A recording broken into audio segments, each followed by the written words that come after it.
energy is an energy that every human being has at the base of the spine, but for most of us, this energy lies dormant.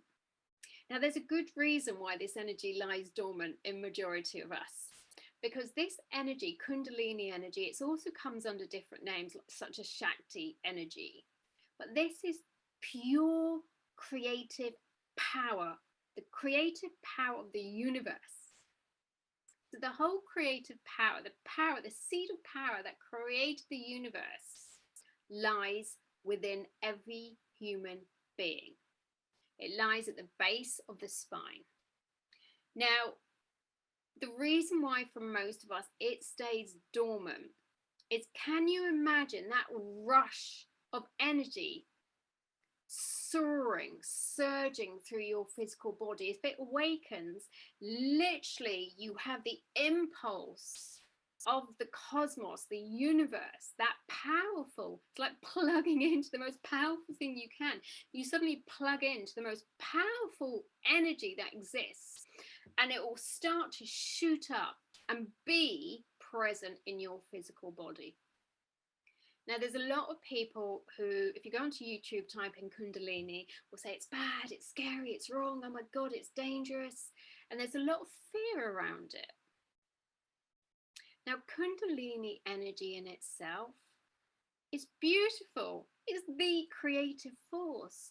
But remember, the universe is made up of the divine masculine, the divine feminine, creativity and destruction. So if you haven't evolved as a soul or matured as a soul, you will not know how to handle this energy.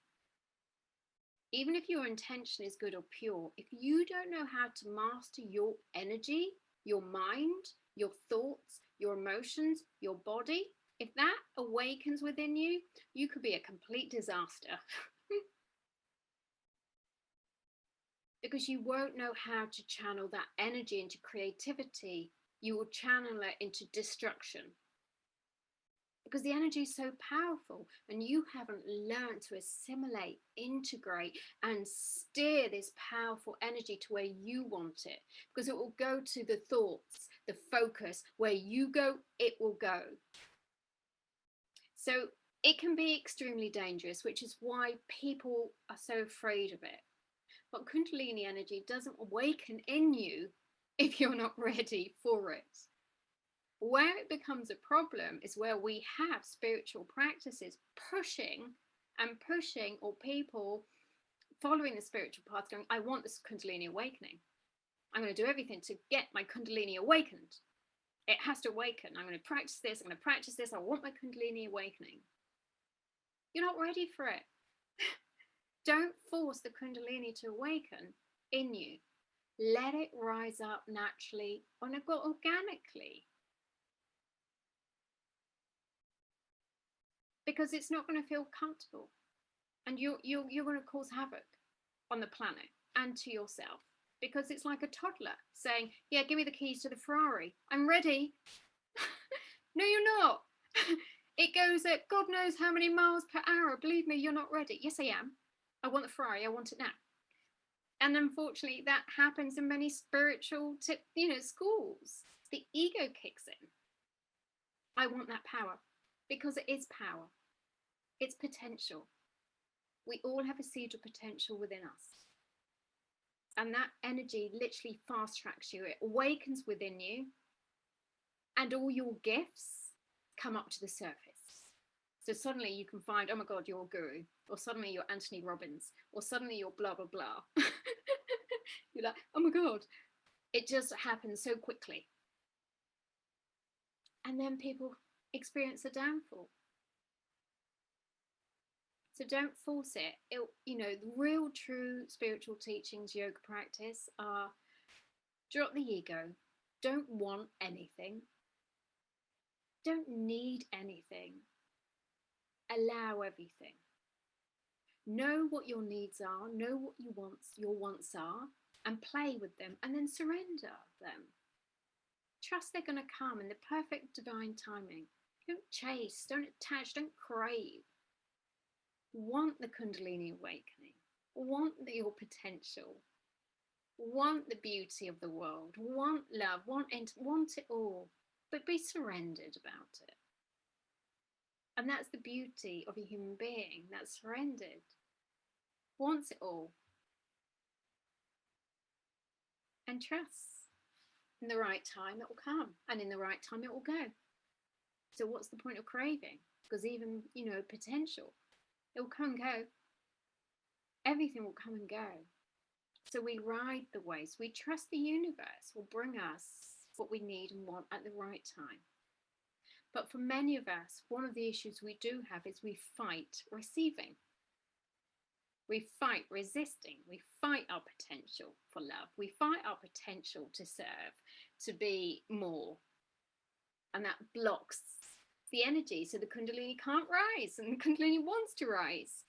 It wants to rise step by step. And we go, no, too scared. Or we force. So it's like surrender. Don't suppress it. Don't force. So you have this incredibly powerful energy in you that knows exactly what to do and where to go and at what speed. When you have been doing spiritual practices in a very authentic way, if your soul has guided you to do yoga or teach yoga or follow the yogic path or meditate, it's because your soul has guided you there and you're doing it out of just I know this is good for me. I know this is right. My soul has guided me here. That's because your soul is preparing you in this lifetime or your next lifetime to awaken your Kundalini and potential and be of service to the world. Kundalini energy really only awakens in you when you are ready to serve the world in a bigger way. That's why it wants to awaken in you. And then to serve the world in a bigger way, it would lead you, your soul will lead you to things like yoga and meditation. Because to have this awakening, you have to master your mind. You have to master your thoughts. You have to master your emotions. You have to master this vehicle. You don't want to be out in the Ferrari without having taken lessons. You really don't. And this is what people are trying to do. They don't have, just because we don't have a guidebook. But meditation is that guidebook. Nobody goes, okay, baby's just come into the world. Here's the guidebook. Follow this guidebook for life. This is what you need to know. It's like, oh my God, what are we doing here? We're all trying to figure out who knows. What's going on? How do I drive through life? We just jump in. And sometimes we flap around, sometimes we get insight, sometimes we explore, but meditation is very much a stop. You do actually have a guidebook, but it's not of the earth. How can we give you a guidebook of the earth? You have an internal guidebook. Listen to that. Listen to your internal guidebook. It's there. It's inbuilt. It's not outside there. It's inbuilt. And this sort of meditation is teaching you. Everything is inbuilt. And if you trust the body's wisdom, you trust your intuition, trust the messaging, you'll know where to steer. But it takes deep listening. Because otherwise you are listening to the shoulds of society and you'll get lost. Because there's so many shoulds. Everybody has their own unique path. So whose do you follow? You can't. So spiritual teachings and practice are saying, don't follow anybody else's path. Follow yours. And you'll know because you're listening. And then the right teacher, the right course, the right message will come to you. You'll receive it. So Kundalini energy, yes. See it as something really beautiful. It's not fearful. Don't be afraid of Kundalini energy. But if you sit in meditation or yoga for long enough, you will start to feel it opening up at the base. So that's where it starts. And in many yoga postures, they are designed to start to open that Kundalini. But these are safe ways to nurture. So we're not going force it open. We're just saying safe ways to encourage it to open. So we're not even trying to open the Kundalini. We're just saying, let's create a safe platform. Because if Kundalini wants to rise in a human being, the space around it, the hips and the pelvis, need to be pure and purified. This is why we detox. This is why we become vegetarians. This is why we look after our health. This is why we unplug from all the crap out there, because we know it affects our body. And Kundalini can't rise in an environment that hasn't been nourished. So the environment is essential for Kundalini to rise. Your environment has to be your top priority to step into your power, your potential. So the yoga postures are simply detoxing from the cells what could be getting in the way of your power and your potential. And for many people, they're like, I want a Kundalini awakening, but then I'm going to go have donuts and a pizza and a few beers at the weekend and then do some yoga. Get my Kundalini out. So it doesn't work that way. This is about respecting your body. Respect the environment you have here. If you respect mind, body, soul, your Kundalini is going to rise. If you nourish mind, body, soul, your Kundalini is going to rise. Your potential is going to rise. You're going to soar. But if you're not, you're going to start to soar, but then you're going to crash because you're not respecting your environment. You're not feeding it. You're not nourishing the soul. You're not filling up with joy. You're not filling up with beauty. You're not filling up with connection and love. You're thinking bad, negative thoughts. You're blaming, you're judging, you're resenting the past. All that has to go. It has to be cleared. So a soul takes an incarnation to clear out all this stuff, because we've accumulated so much lifetime after lifetime. That person was to blame. My dad was to blame. My sister was to blame. And then we have another life. Now that person's to blame. Now that person's to blame. We lose our power this way until we come back and go, the common denominator is me. It started here and it's going to end here. And then that's when it gets so uncomfortable externally that we're forced to have to come within and start to clear out the weeds. And as you do, your body starts to heal, because you're coming back to nature, you're coming back to this power. So this Kundalini power heals. When it starts to rise, it literally shatters any unconscious beliefs, thoughts, programs, patterns where you're going, no, I'm not dropping. I'm not dropping that. I know it was their fault. This happened to me. I was blah, blah, blah. So any fears, any damaging programs, anything that is not of light and purity will blast through. And that is not comfortable. Believe me, it is not comfortable, which is why you want to manage it and take it slowly. So this is why we say, Kundalini, you're starting to feel movement in the body. Keep slowing down. Keep slowing down. Because if you don't manage that, it will go everywhere and everywhere. And you need to know that you can stay still and present. You're in control. You're present. Because the Kundalini will fly all over the place because it knows exactly what it's doing, clearing out here, clearing out there. And if you just run along with it without knowing, you can run with it, but you can also pull back and go, right, I still am here. Otherwise, it's like dragging somebody blindfolded across somewhere 200 miles per hour, expecting them to do a good job at what they were meant to be doing a good job at. They weren't present, they were blindfolded. They were just following this energy, not knowing where it's going. So you have to take responsibility for your energy field, the speed at which it moves, the speed at which you transform, heal, let go. But you do have to heal and transform and let go.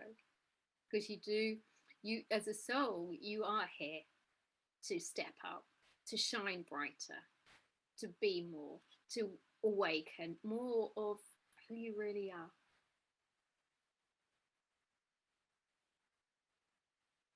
So anything held in your chakra systems, which are deep soul lessons, blast open. And one of the reasons why this is really uncomfortable is we have past life memory held within our cellular body. So you can start to tap into your past lives. And for some people, this is scary. You know, if you haven't been practicing yoga and you're not used to this stuff, if you suddenly awaken a past life, you might freak out a little. You know, some of you won't awaken past lives. You're just purely here, present, move straight into your potential. And I don't know why some do, some don't.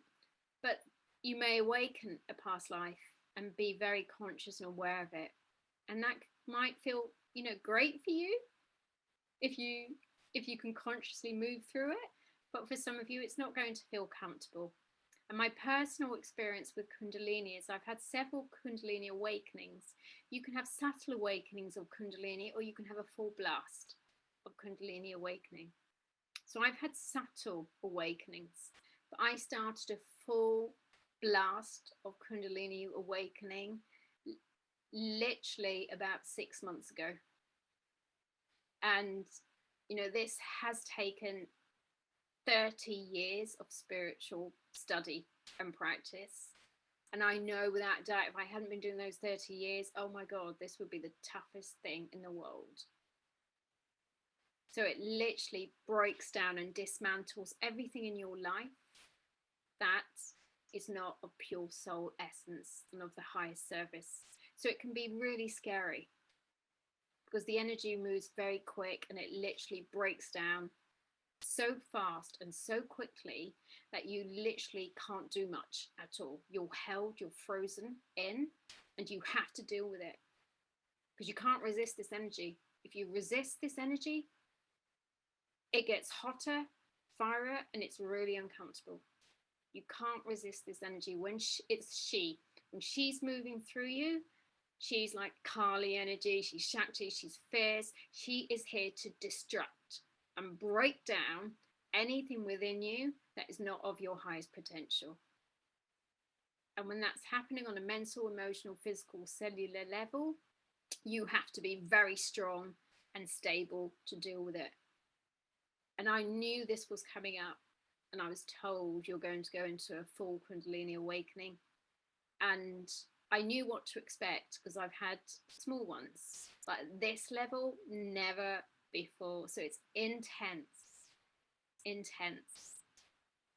So if you do find yourself going into semi-Kundalini awakenings, reach out, because the truth is you can't go through this alone. You can't actually go through a Kundalini awakening with a real deep spiritual Kundalini awakening anyway on your own. It's tough. I mean, I have my spirit guides. I'm guided every single day. So I just think, God, I have I have huge power next to me all the time to take me through this. And if I didn't, I don't know how I'd get through it. So you do need that support. And this is why, you know, we take it slowly, but it lives within all of us. And at some point in one of your incarnations, you will have this Kundalini awakened within you. It's pure potential. Good, well done. So Yannicka, thank you for asking such a powerful question, which I know has been on lots of people's minds and also very new to some of you. So if you have any more questions about Kundalini, then type them down below, leave me your comments, your messages. More than happy to do some more videos on Kundalini and how to really deal with it if you're going through an awakening yourself.